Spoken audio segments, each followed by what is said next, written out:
Genetics and cancer. This video provides information about the basics of genetics and cancer, including how cancer risk may be inherited, how inherited cancer risk may be recognized, and steps that may be taken to lower cancer risk. What causes cancer? Many people wonder what causes cancer. All cancer happens due to genetic damage. However, most cancer is not a result of inherited genetic mutations. Cancer happens due to genetic damage that builds up over time. There are many factors that can cause genetic damage to occur. These can include exposures to chemicals, toxins, UV light, and radiation, as well as time and age. Genetic damage may also happen by random chance. Unfortunately, cancer is common. 1 in 2 men and 1 in 3 women will develop cancer in their lifetime. However, only about 10% of all cancers are due to an inherited genetic mutation that is passed on in a family. An introduction to genetics. To understand how genetics is related to cancer risk, it is helpful to understand some basic information about genetics. Our genes provide the instructions that our bodies need to grow and work. Each gene is like an individual instruction book. These instruction books contain directions that tell the body how to build proteins. These instructions are based on a unique code known as DNA. Each protein has an important function in the body.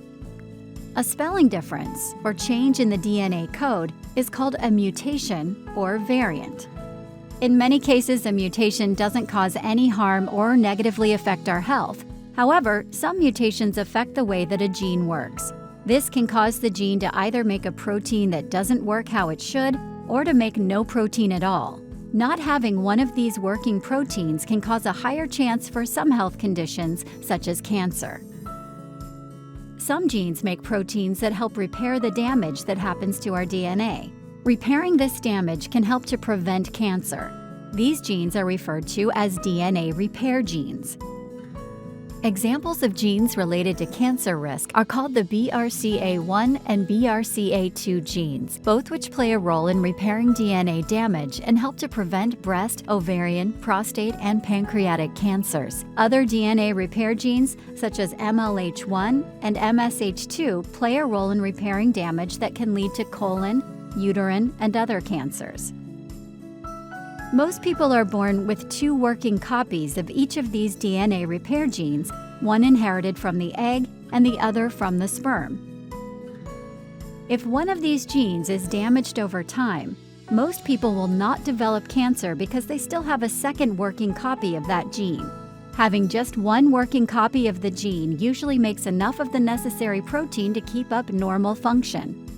However, if over time something happens to damage that second copy of the gene, then that cell will not make any of the necessary protein. As the job of these proteins is to help repair damage to our DNA code, not having these proteins increases the amount of damage that can build up in a cell. This damage can lead to cancer. People who have an increased risk for cancer often inherit this risk from a parent. This means they have a mutation in one of these DNA repair genes, either from the sperm or egg that made them. Because that mutation was present from the time of conception, nearly every cell in their body will contain that same mutation. If that mutation keeps the gene from making the DNA repair protein, they are starting with only one working copy of that gene instead of the typical 2. This causes an increased risk for certain types of cancer, because if anything happens to damage the one working DNA repair gene, there is not a second copy of the gene to make the repair protein. How inherited cancer is recognized in a family.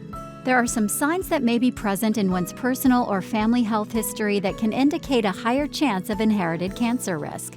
Individuals that carry hereditary cancer gene mutations often have a family history of multiple generations with related types of cancer.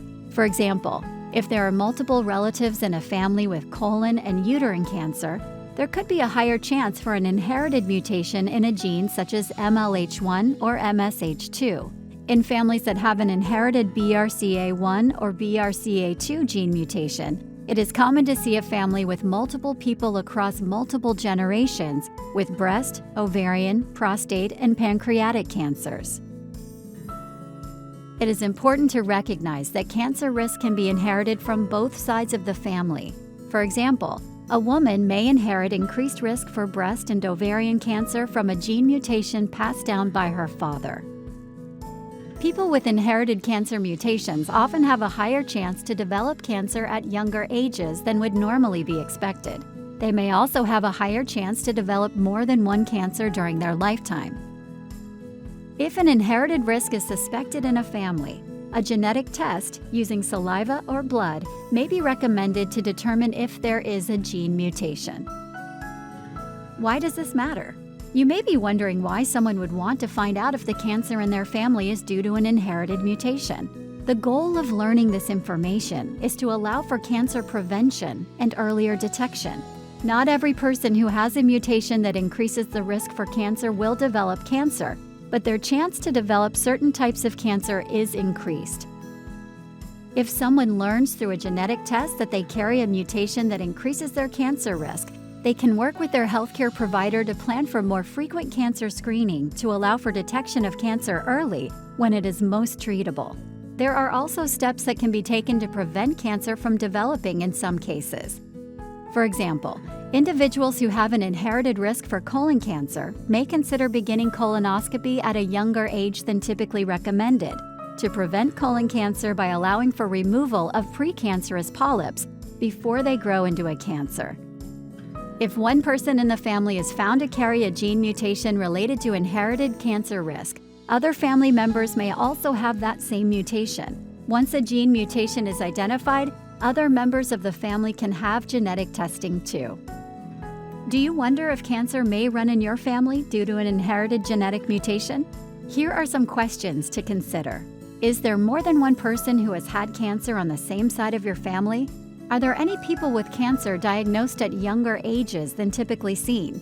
For example, breast, uterine, or colon cancer diagnosed before the age of 50? Are there any relatives who have been diagnosed with cancer more than one time in their life? Is there anyone in the family who has had a type of cancer that is more likely to be inherited, such as ovarian, breast, prostate, or uterine cancer? Has someone in your family been found to carry a genetic mutation? If the answer to any of these questions is yes, consider talking with your healthcare provider to learn more. Or visit www.doh.wa.gov for more information.